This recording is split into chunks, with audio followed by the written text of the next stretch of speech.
this conversation interesting, actually.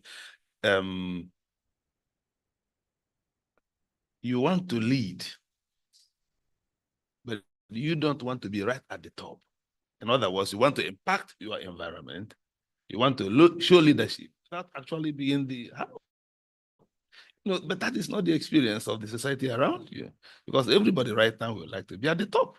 Yes, but being at the top, and in my own definition of leadership, most of the people that want to be right at the top, they are not actually leaders.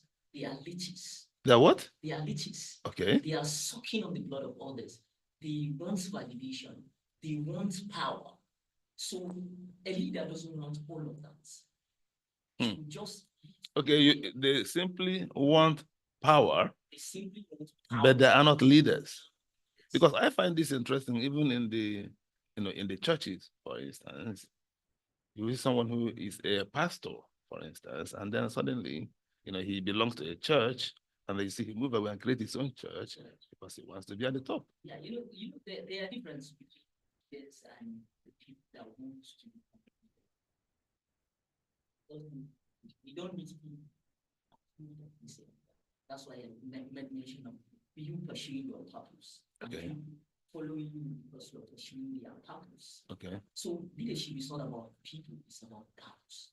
Purpose. Yes, it's about purpose. When you're pursuing your purpose, the people that are aligned with that values, they will naturally follow you, right? It's kind of a paradox. You are not following people. That's why the biggest difference between a leader and a politician is that leaders will do everything right, whether people believe it or not. Okay. So long as they believe it is the right thing for the at the long run. Okay. While politicians, let me know. Okay. But while politicians, they are populists in their opinion and developmental projects. They mostly do the things that a majority of people believe in, that public opinion.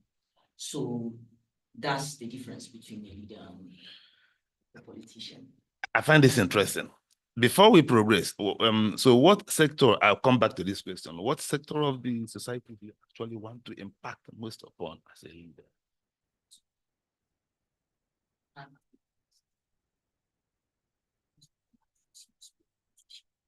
So you want to be a politician? Yes. All right. Like to impact my society through politics, which I believe is the most important component. Now, juxtapose your theory about being in leadership without being at the top. Now, if you want to be a leader in the political sector of the society, how can you be that leader as a politician without being at the top, without being, for instance, a governor or a president of a country? You can influence from the background. How can you do that? Most of the great leaders in the world are not necessarily being at the top, but they impacted their society. Like if you look at the 100 most influential men to have ever set foot on the face of the earth, I read the book. I think the first 10, none of them was actually a leader that's have been at the helm of affairs. Can you give us, give us one or two or three? There's Muhammad, the Prophet of Islam. There's Jesus Christ. There's Isaac Newton. There's St. Paul. There's and a lot of them. Well, and these people, none of them is actually an them emperor. So you didn't talk about Julius Caesar or Alexander the Great or Charlemagne. Okay, these are the, all right. I said the top 10. Top 10. Okay. That actually shape our life, whether we like it or not, directly or indirectly, they influence us. So being a leader, most of the thing I realize is sometimes you might do something that is not necessarily valuable at the moment. Good. Let me give you an example with one scientist called that found algorithm, algebra, and the numerals we use today. Good. He's called Muhammad Awal al-Kawarithmi, an Arab scientist born and raised in Baghdad in present day. Baghdad, present day Iraq. You see, algorithm and algebra. I'm a computer scientist. They are the core things that gave birth to the computer system. And he lived, I think, 400 years ago. At the time, the knowledge was not even needed as it is today. But he did it. 200 years and his knowledge has been used now to create some of the wonders in the world. So you see, maybe what you're doing is not necessarily what may be needed now, but eventually in the future to actually prove to be impactful. Right. Okay. If you look at today's world now, just supposing you have theory about leadership in today's world, who would you rank as the top 10 leaders in the whole world? In the whole world. Yeah. You know, there are a lot of parameters to consider. Yes.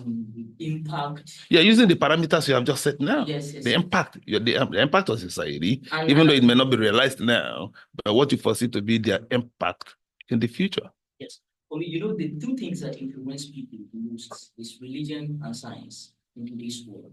Religion and science. And although I believe that these two things should go in, hand in hand, some people regard them to be different departments on their own. So there are a lot of religious leaders that are making a wave. Although to impact on the religious level, you are only impacting the people that believe. So is there someone in today's world that can actually impact the world religiously? Seeing that today, yeah, it's difficult. Yeah.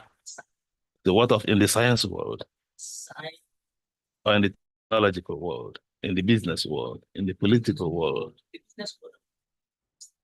Elon Musk. Yeah. Different lens and people from most of us. So I would cite it. That's interesting because someone told me early this morning that the way Elon Musk is now kind of in a relationship with Donald Trump, Elon Musk may eventually prove to be the most powerful person on earth. Definitely. And yet he's not in politics. Yeah. He's not a political leader. Whether you are participating in politics directly or indirectly, you are a politician. Because the political system is what is governing the people. That's why I say it's the most important component as far as the world is concerned. Okay, now after Elon Musk, who else will you think about? Very powerful. I would call the president of Russia. Putin. Why? Okay, you like or that he will be the most powerful. Or rather that he will be a very powerful individual. Very.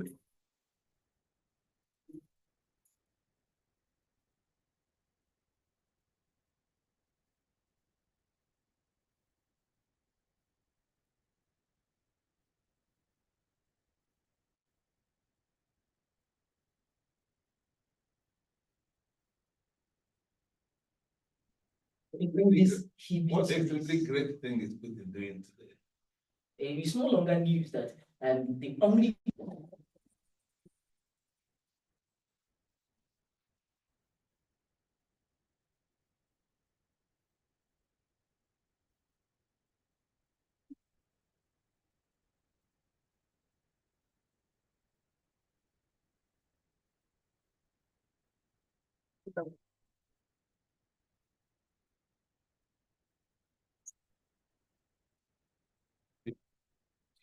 there's nothing worth keeping that will come without a price. So I'm not going to say it's going to be easy because it will never be easy. But the one thing that I will tell them is, if truly they believe in it, then they will achieve it. Everything starts from the heart. And once you dedicate there's a saying that when you want something bad enough, the universe itself conspires for you to have it. So interesting. Yeah, so if you want to lead, just focus on the environment. I'm a kind of person that is so attuned to details. That's why sometimes when I listen to some people, I see people that are trying to manipulate all the time instead of leading, and it irritates me to my bones. Most especially the religious leaders that are supposed to spiritually guide the people. Yes, yeah. And that's why I'm so hard on them when I talk about religious leaders, because they're supposed to stick to the ideal of the religion, not what they want in their heart. Yeah. Like in Islam, there's a saying of the Prophet that people situation upholds when justice prevails in their society, whether they fall into various kinds of sins, and people's situation do not uphold in their society, even though if they are righteous, which underlined the fact that justice is the universal law of things. So, and if I see someone trying to justify injustice, trying to use his religion to justify injustice, it's kind of irritating. Yes. Now, so the problem, in your opinion, young people will have to aspire to achieve their dream of leadership in whatever field they're choosing is the present leaders, for instance, in the religious field, who manipulates and creates a hostile environment for them to achieve their dream. Now, if talk about that in religion, what about in politics for those who want to aspire to lead in politics? And what about business, for instance, for those who also want to lead in the field of business? So what problems do you think will... Business. I would like to put what in the communists believe. They say the history of the world is a history of class war, whereby the ruling class has been exploiting the backward class. And religion, moral, and laws were invented to serve as ideological basic for safeguarding the interests of the ruling class. According to the communists, religion, laws, and morals are the fraudulent act invented by the bourgeoisies under the cloak of which invested interests are hidden. So looking at that, you can easily infer that leadership in terms of politics is manipulative, and there's no blame machine in playing the game the way it is. But you just need to have an idea. What did I want to achieve in the first place? What made me venture into that thing? A business, maybe I want to impact the life of my people through business. So I should play the game the way it is. But let me make sure that my morals and norms are not compromised. So that's just the thing. What about in politics? Yeah, that the business and politics are going hand in hand in today's world. You can't be a businessman without being a politician, and vice versa. Really? Yes. I thought I could. I don't want to go. So the politicians have business mindset. That's why people are suffering. They are literally capitalists. So how do you mean with that most of the politicians we have today are business-minded? Yes, business-minded in the sense that they are just looking at what they will gain, not what they will give. Right. So that's business for you. In business, most of the thing we focus on is what are we going to gain for ourselves, which translates into manipulation, because manipulation and motivation are sides of one coin. If you do it for your own best interest, it is called manipulation. If you do it for the best interest of others, it's motivation. I see. So if you're a leader, you motivate, not manipulate. So if you manipulate, you become a politician. If you motivate, you become what? If you motivate, you become a leader. You become a leader. If you manipulate, you become a politician. That's just the difference. Right. Now, so with these obstacles now, and with people who are already in the leadership positions manipulating, what hope for the young African to get a position of leadership? I look at, for instance, the political leaders of today. You see their age. The last president of Nigeria, what was his age? Probably we may not know, but maybe said 70 something. That is his official age. Good. And now the present president now also said, but that may be more than 80. Many people speculate it's more than 80. Now, what hope for the young Nigerian now? Because some Nigerians are basically grown up with these people being in charge of all through their life. Those who are under 40 now, for instance, have the same set of leaders governing them from their birth till date. Sure, the biggest mistake we made as young Nigerians is they believe that maybe I can win without being a politician. And we believe in that, and we act it also. And leadership is the basic thing that shapes our life. Saying, like what? You're too smart to be part of politics, then you are destined to be ruled by your inferiors. So in that case, if you say you want to make an impact, just follow the process to make the impact. Not necessarily directly through politics. You can make impact anywhere. Yeah. By the way, but make sure that politics, you understand politics as the basic list to understand how the politics is. Because that's the most important part as far as this generation is concerned. Because they say for the first time in the evolution of mankind, it is the brain, not the muscle that matters. So if you want to make that impact, invest on your brain, in your brain, more than your muscle. In fact, as if you were trying to pick something from my next question, because the present generation of Africans seems to have a tool that can actually the barriers to the aspiration in the form of technology, Yes, the internet, and the digital world, even the social media. Yes. Provide us the veritable platform for networking, communication, and coordination. So we should use this medium relentlessly and responsibly in furthering our objectives. And as young people, I used to say this thing, like in the next 30 years, most of the people we are calling leaders today are not going to be there. Yeah. We will be the leaders because the life is evolving, and that's the one constant thing about life.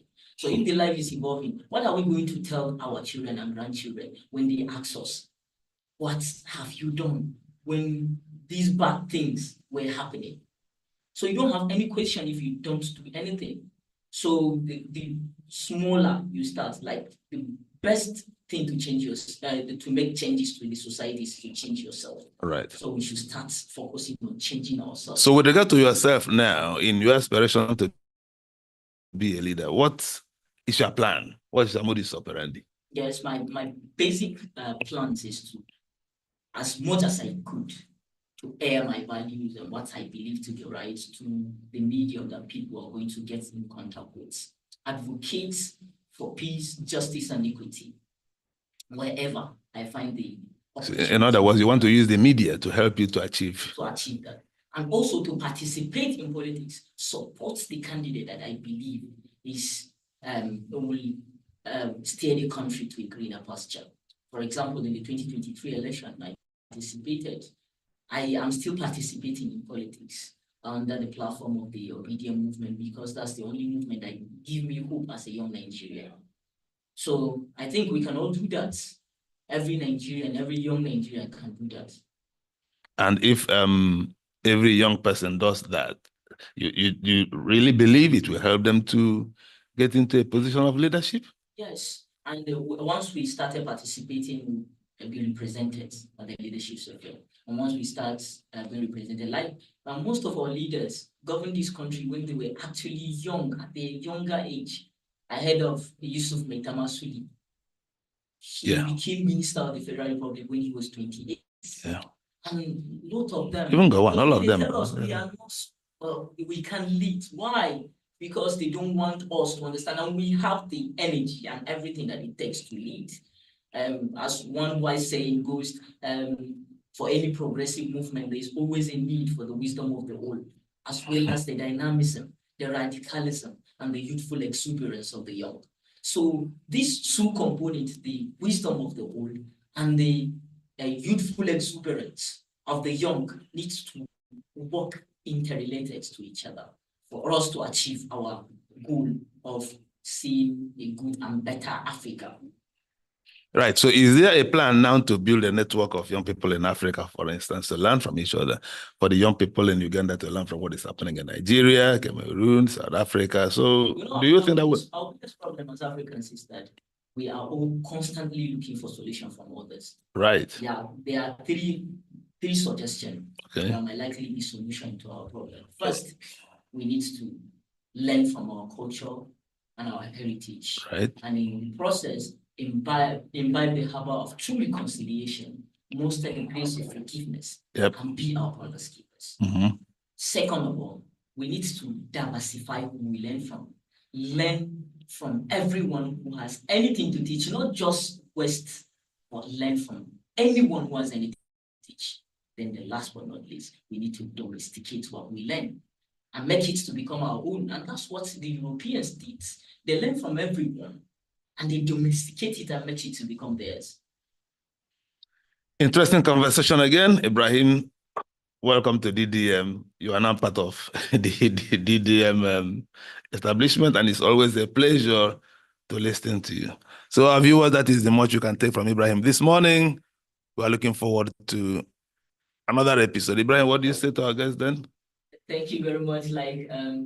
I will close by saying we have no home than Africa. Africa is our only heritage, so we have to defend it. we have to work and do everything humanly possible to make sure that we see the Africa of all. As Chinua Achebe rightly observed, we are not the children of Africa. We are the parents of Africa. And the Africa that we build, history has charged us with the responsibility of giving birth to the African that we want. And it is possible. Thank you. Thank you very much. Thank you. Thank you.